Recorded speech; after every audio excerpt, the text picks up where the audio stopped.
Good afternoon and welcome to our new time slot for council time, October 11th.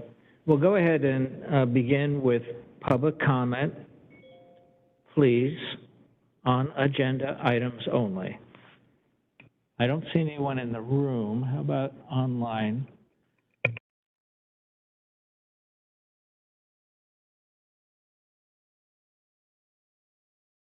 Old business, minutes from October 4th. I move approval. You want me to? I second. Yes, if I could just real quick suggest an amendment, and that amendment was to excuse an absence, correct? Yes, so per the rules of procedure, we're supposed to be announcing when a counselor is absent and whether or not it is excused or unexcused. Counselor Belcott was absent last week. It was not announced and it was excused. So we just want to make sure that that gets incorporated. Any objection to that? Fine. Any other? Nope, I think Michelle seconded. Any further discussion?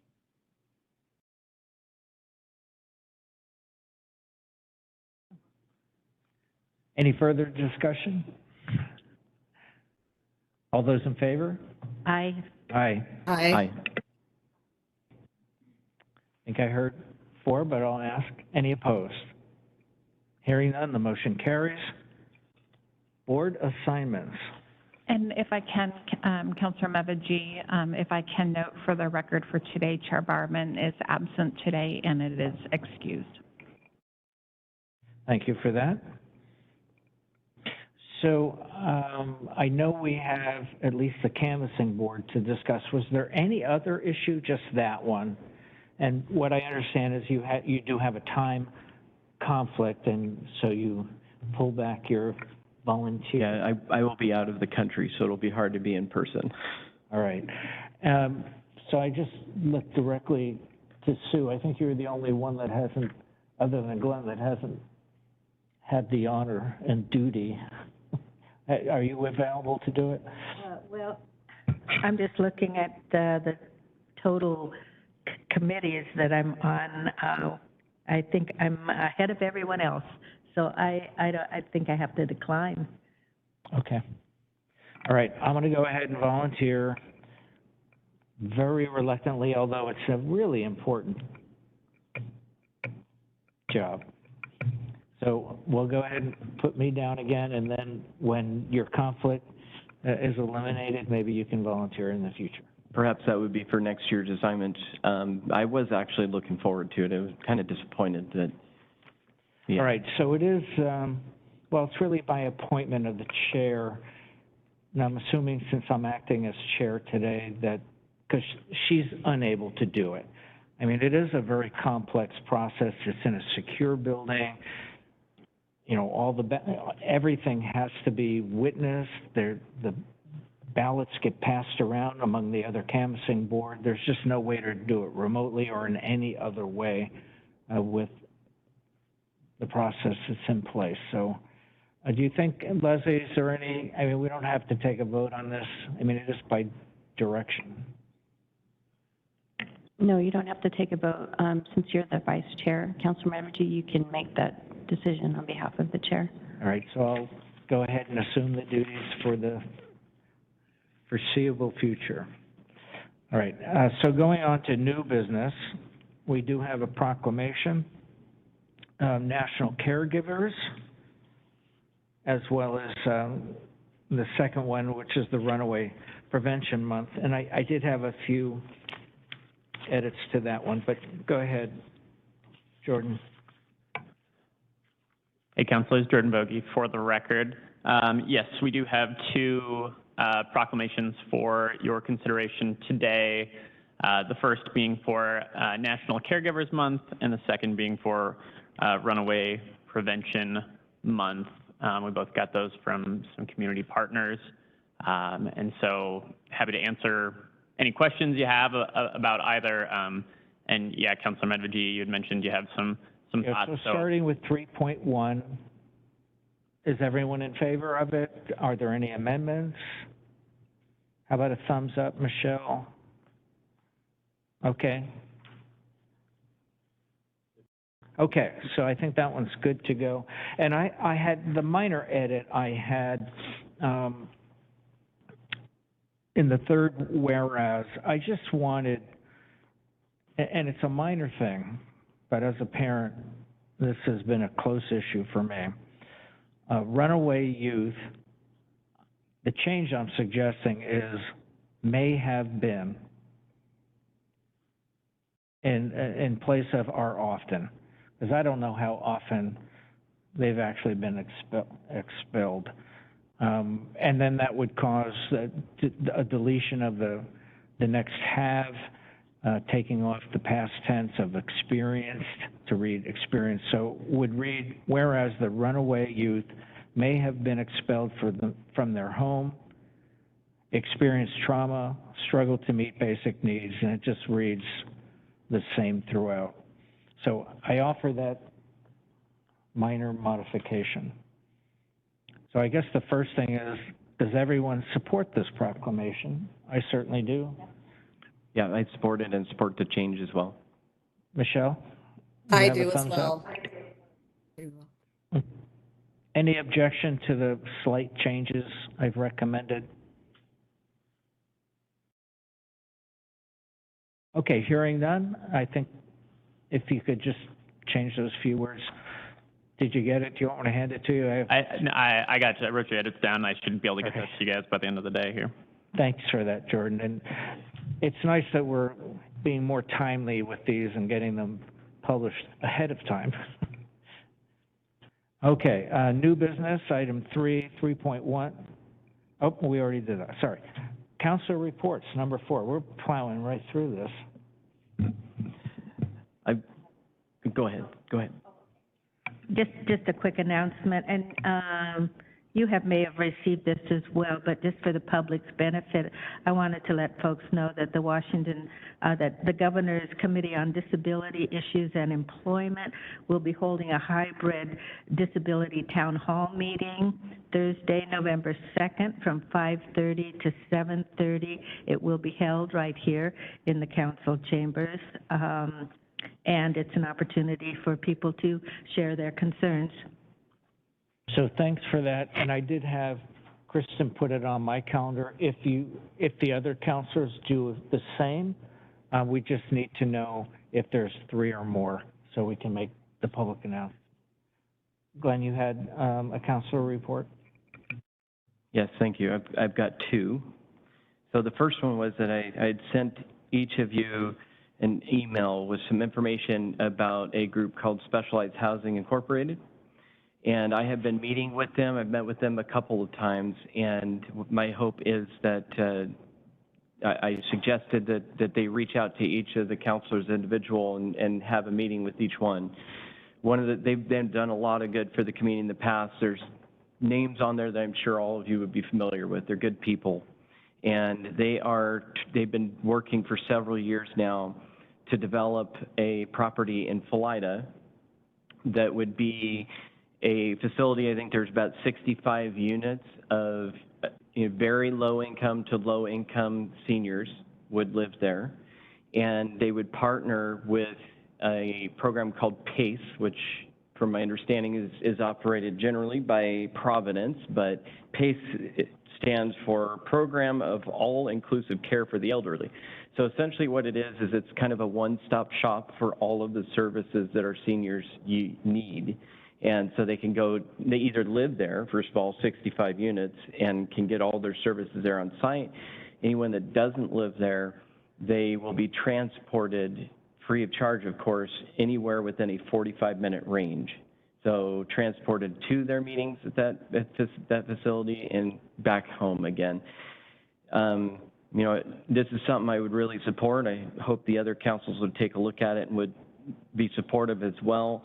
They have, on their own, they have purchased the property and they've gotten the design to 95% completion.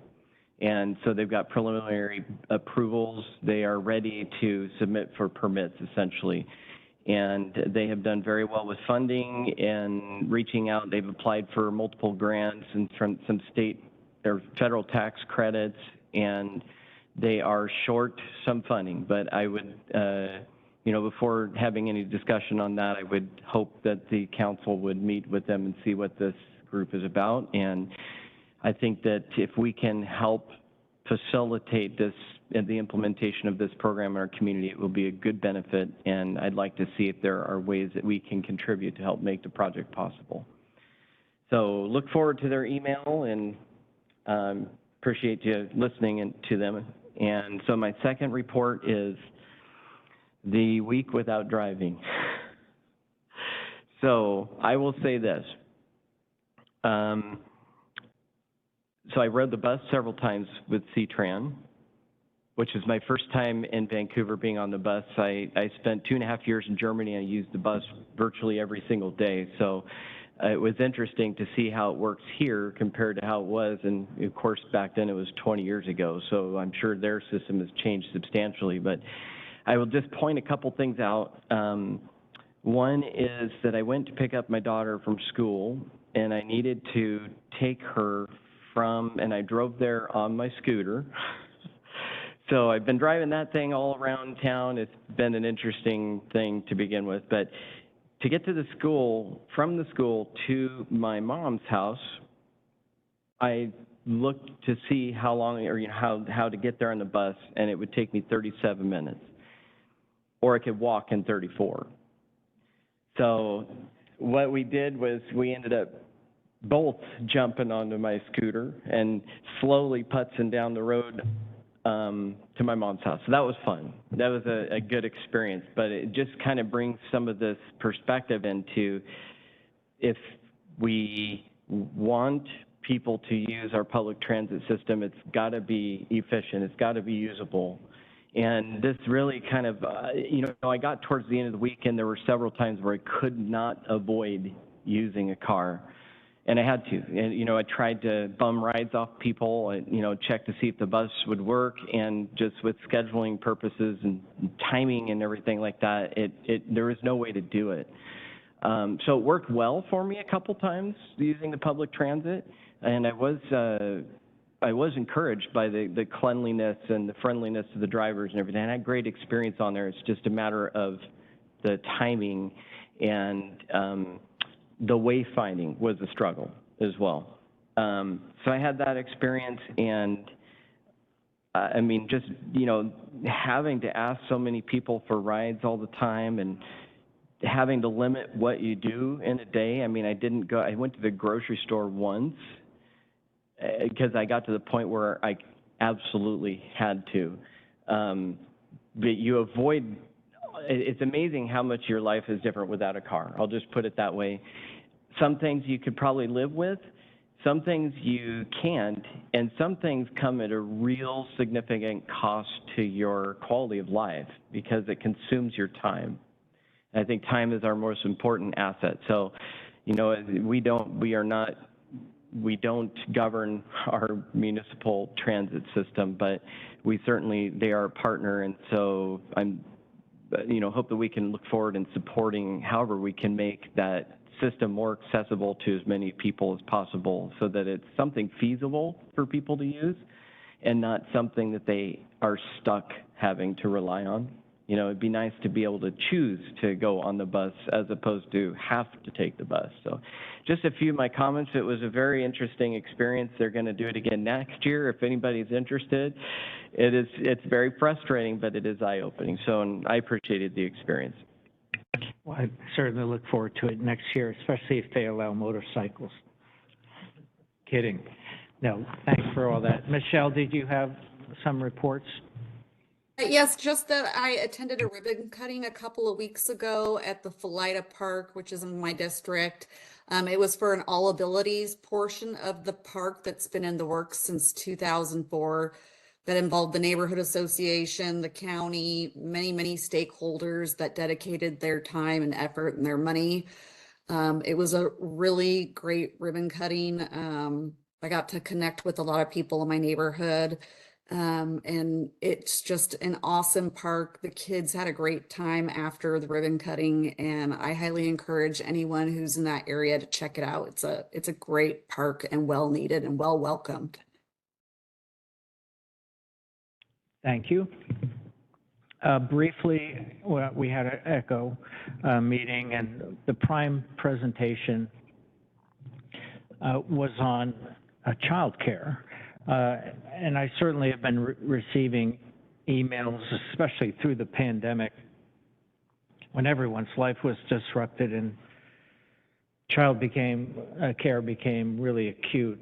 The presentation was really focused on its impact on homelessness. However, it impacts just about every aspect of our local society, and meaning the unavailability of it, especially by licensed professional caregivers. One thing that came out, and I don't know if we're going to get anything more from Michael or Vanessa, but we don't have any specific contracts through community services to provide childcare, even emergency childcare, as it may become relevant when we find children without a home or families without a home with children. He was going to look into that. Some of the contracts that we do have some leeway for emergency funding in that respect, but it's something we need to give some attention to as we move forward. And so I look forward to those conversations. One of the things that came out towards the end was especially some of the smaller cities, I think are fairly dissatisfied with ECHO. And my take on it was they don't have enough say.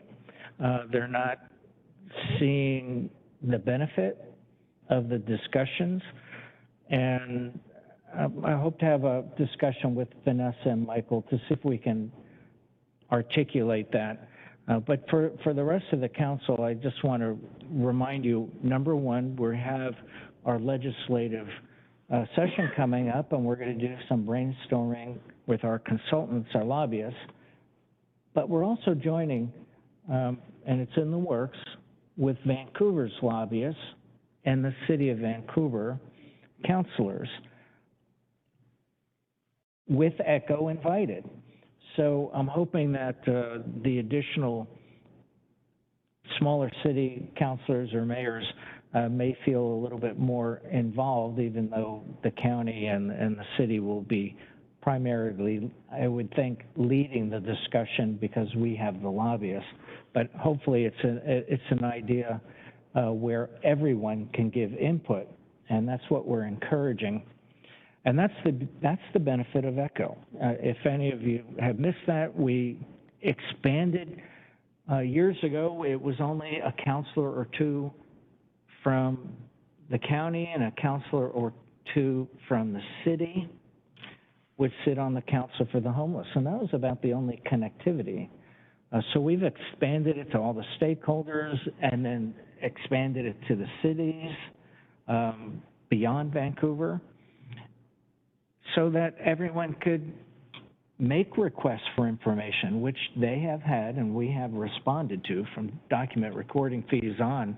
I mean, we've had presentations by Michael and Vanessa, particularly in the Council for the Homeless, to expand the knowledge base, as well as a request as this coming update to the Homeless Action Plan, the cities were really interested in ensuring that their voices were heard in that process. And that resulted in the Council for the Homeless basically creating outreach meetings with the cities. So the long and short of it, from my point of view, it's expanded the ability to share information, and there has been a lot of shared information that has resulted in highlighting issues that we need to deal with. ECHO has never been a decision-making body. It wasn't designed that way. It couldn't be. So anyway, but we do have this. Do we have a date for this event with Vancouver? We're still trying to work out a joint date. Yes, so the retreat, I think, is what we're calling it, and that's not just for legislative priorities, that's for homeless discussion. That The mayor of the city is out of town till the end of this week. So Eric will get back to me end of this week or beginning of that next week to see if their council's in agreement. Also, our legislative discussion, the council's legislative discussion with Josh and Annika is next Wednesday.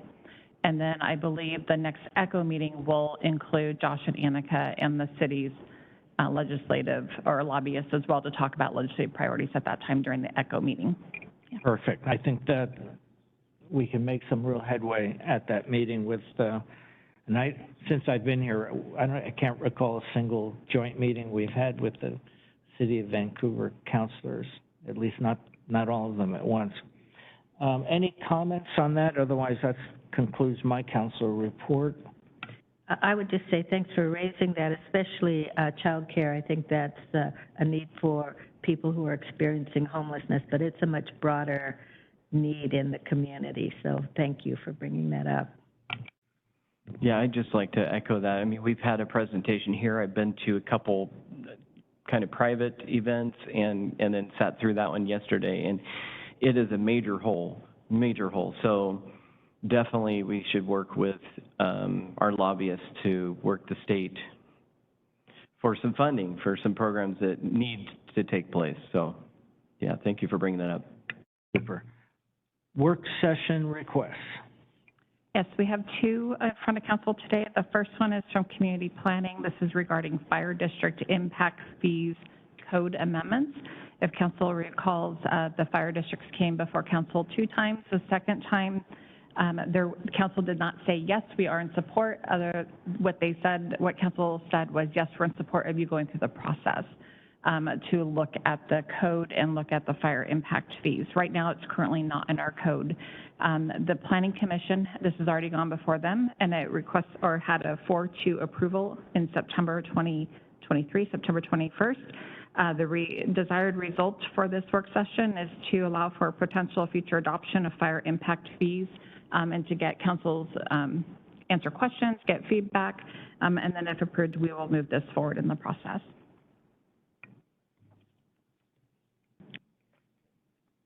I see all positive nods. Michelle, any objection? Okay, I think. Sorry, I good. couldn't get my mute Okay. off. No, no objection. Okay, thank you. The second work session request is Public Works Clean Water. This is to discuss the stormwater capital program priorities and planning efforts. It's the 2024-29 stormwater capital plan for adoption, hopefully in November. I think that date is incorrect in the thing here because it's for council adoption in November 2022. It probably should be 2023. So this, again, is the overview of that program, answer questions, seek feedback, and then this would move forward in, I believe, a hearing in November. This is one of the items that we usually have all this taken care of before we get into the annual budget process as well. Sounds good to me. Any objection to that work session? Okay, I think you've got unanimity on that. Policy issues, Jordan? Well, I'll do a couple first, and then Jordan can provide updates. One, the camping ordinance public hearing is scheduled for October 24th, just so that council is aware, so it's not next Tuesday, it'll be the following Tuesday. The steering committee for the jail project met on Monday. It was their kickoff meeting. Met the majority day. Councilor Marshall was there, and some others of the steering committee, and the stakeholder groups started meeting on Tuesday, and they're meeting Tuesday, Wednesday, and Thursday of this week. So you'll see them around our floor and downstairs. So the process is in full swing, going ahead, and I anticipate as we move forward with this process, Councilor Marshall and Councilor Belcott, who's also on the steering committee, will provide updates, and we'll have Michelle Schuster and Amber also provide updates throughout the process. I don't know if Councilor Marshall has anything to add about the steering committee meeting. Well, thanks for the reminder. Yeah, it was a long meeting on Monday, but I was really impressed with the consultants. They seemed very thorough. We had I think went through almost every nook and cranny of the jail as well on Monday. So I think we're off to a good start. Council, Jordan Bogie again for the record. So the one thing that I have for you today is I just wanted to let you know that the State of Washington Department of Commerce has released their initial draft guidance around the BEAD, so that's the Broadband Equity Access and Development Program, and I did send you all a link to that. I did get a note just before this that I think they replaced the link in that email, so I will send you another follow-up with the actual link to read through that. But it looks like there's going to be some follow-up from that occurring in the new year, and specifically in the spring, April or May, there's going to be some more movement around that. So stay tuned, but just wanted to let you know that that is moving along. I actually have a question on that. I know we conducted a great deal of outreach in preparation for our component that went into the state. And will we be doing some outreach just to let folks know that there's an opportunity for input? I think that that is in process through the Broadband Action Team, but let me follow up with them and get back to you about what that specifically might look like. Right. I was just thinking of the local outreach that we did earlier on, so we might have some contacts that aren't plugged in to the statewide effort. Okay, thank you. Thanks. So the link itself, the email they sent out, I'm assuming everyone got it. If you go to that link, there is a survey there that you can fill out. I made it through halfway through, and then I said, forget this, but that may be worth publicizing. I think I sent it to you, but now I don't recall specifically. I received a phone call from one of the Wasatch representatives from one of our outlying counties that's, there's a number of counties that are pretty dissatisfied with the process. It's been very frustrating, especially for some of the smaller counties. And they were looking for a commitment. I think I sent that to you. They're looking for other counties to join them. They want to do a parallel process to what Commerce is doing. And according, and I think it was Cliticut County that called me, they said that Commerce is actually open to the idea, but it means basically hiring a consultant and every county kicking in, and they're targeting like around $300,000 for this consultant. Did I send that to you? I don't recall All right. seeing that. So I'll just put it out there. I basically gave them kind of a cool response because one, it was money that I thought was too late in the process to start a whole different plan, a parallel course. So what Commerce has been doing, what the federal government's been doing. So I wasn't overly excited about it. I just don't, from my point of view, the system is it's overly bureaucratic and technical, and this challenge process on the maps was, it's doomed to get into the proprietary aspects of all the providers and create a lot of competition amongst the providers as well as public entities that may be getting into this business. So I will just tell you from my point of view, what I've been advocating on some of these sessions that I've been in is basically, okay, we've done a really great job of trying to get the most accurate maps, starting with the FCC maps, and then the challenges that we've been doing and submitting and industry has been doing and submitting has gotten us a lot more fidelity on where we need the infrastructure. Scrap everything else and then go per capita and just give the money to the counties to spend. Now that we've got a map, we know where it can go. Otherwise, I'm so fearful that we're not going to fare as well as other counties just because other counties do a stronger job of putting a grant application together. So anyway, if anyone's interested in learning about this other effort, I basically kind of pushed it off. I didn't see it as being viable at this point in time, but any concerns or questions about it? Well, I would be curious to learn more, and if the allocation of funds is based on how well one writes a grant, that's of concern. And I know part of the focus was really to provide some equity into the process. So that would be kind of the opposite of whoever can write the best grant. So I haven't followed it really closely, but I am concerned because I know we have big needs in Clark County, and yeah, and so I'd be curious to find out more. Okay, I'll find that email and forward it to you. Any other policy issues? That's all I've got for today. And we have no executive sessions. I did have a question related to policy. I see that we've got a fireworks update or a debrief for next week, and I'm just wondering, will it just be the fire marshal? I was interested in having some of the fire chief to hear from each of the fire departments and probably law enforcement as well as in terms of an update. Historically, it's only been the fire marshal's office that provides the update. I can certainly ask Max and April if they, I know that you had requested data from the fire districts that we may not have, or law enforcement to be included, but I can certainly ask them if council wants to extend the invitation to the other parties. Historically, we have not included them in the updates. Wasn't there something coming from the sheriff himself? I saw some emails about fireworks. I know that they're getting some data.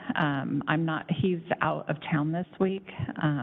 Well, was he providing it to our marshal? Or? I would assume so, because there was a direction from council to get data from law enforcement and the fire districts. Okay. So if for some reason they don't have that data, we will cancel next week's meeting and reschedule it. And just as a heads up on some of this, you know, I've met with the Port of Kamis-Washougal and talked to them. I met with our fair director. I had very, very brief emails with former Councilor Lentz on behalf of basically the Fort Vancouver's position on fireworks. I will tell you that the port isn't going to do them again, at least for next year, because they can't. They've got some construction going on, and they're too constrained. They were overwhelmed. It prevented a first responder from actually being able to perform their job because the traffic was so bad. The fair is just really bad timing for them with the fair preparation, and also, as big as that property is, it's pretty constrained depending on the size of the mortar shells that go up. And we did have a fire there with the one show we did try to put on. And Fort Vancouver is pretty much, you know, with all the stakeholders, you know, they've got a lot of wooden buildings there, and they've pretty much given up on it as well. So I don't know that we're going to be able to entice or encourage other entities, whether it's the Rotary Club, Kiwanis Club, or find another venue that a public display of fireworks will work out. So I just wanted to give you that backdrop. Because I've been looking for some alternatives, and right now it's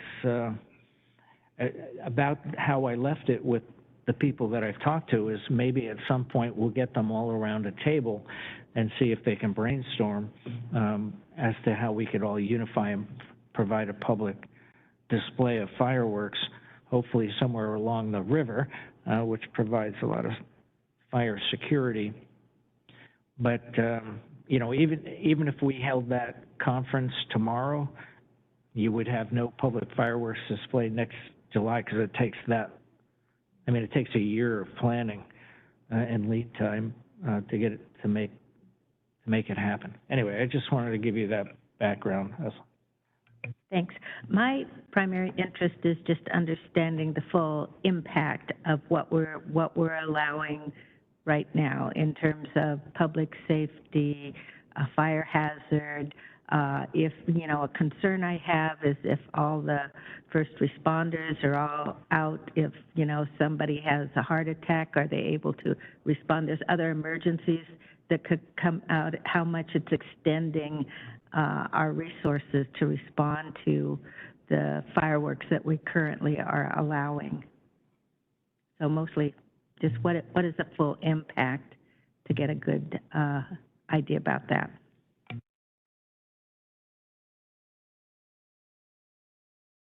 If there's nothing further, I think we're prepared to adjourn.